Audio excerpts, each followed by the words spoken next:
I'm about to officially part ways with my 1930s dream home, so I thought now was the best time to do a little before and after video of the entire thing inside and out. Starting out on day one, I had to replace the entire roof. The new roof was more neutral, so I was able to paint all the shutters blue. We added a driveway gate, and I painted the porch so that it didn't look so patched together. I did a lot of landscaping. I decorated up the porch by adding a new mailbox, some cute signage, and obviously painting the door blue to match the shutters. And then we head inside, and this is where most of the transformation happens. Week one of this project, I went ahead and pulled up all of the gray laminate and revealed the original 1930s hardwoods, and I had them refinished. I also replaced every light fixture, and every ceiling in the house was originally painted gray, the same color as the walls, so I did paint most of the ceilings white and most of the walls white. A few of the bedrooms are still gray, but that's okay because at least it's not the entire house. The first bathroom remained untouched, but this second hall bathroom, I did a complete gut renovation, and I changed the footprint and replaced everything inside of it. While I was doing that project, I also filled in a doorway to the dining room because there was one right next to it going into the living room. More on that in a second, but also I added Roman shades to every window in the house because they all came without blinds. Here is that original doorway into the dining room,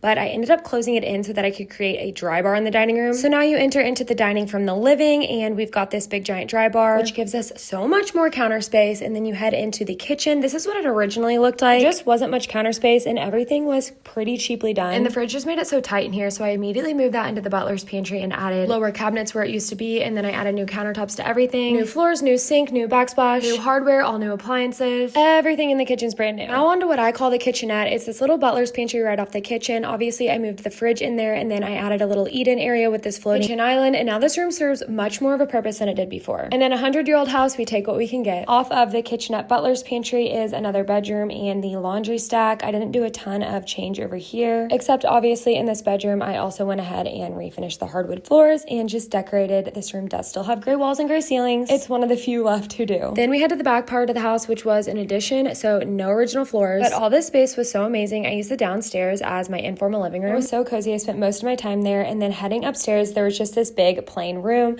which we turned into a guest suite and my boyfriend's office. This whole addition adds so much square footage to the house and is so nice in a 1930s home. Heading back downstairs, we had this odd little space right off of the back door, and once we added our driveway gate, we were able to tear out that tiny little gate and expand it with this giant porch. I forgot to mention I also added a garage door because the house did not come with one. But there's the 2-year transformation of my 1930s dream home. I hope her next owners love her as much as I did. This house has truly changed my life, and I'm just so excited for what's to come.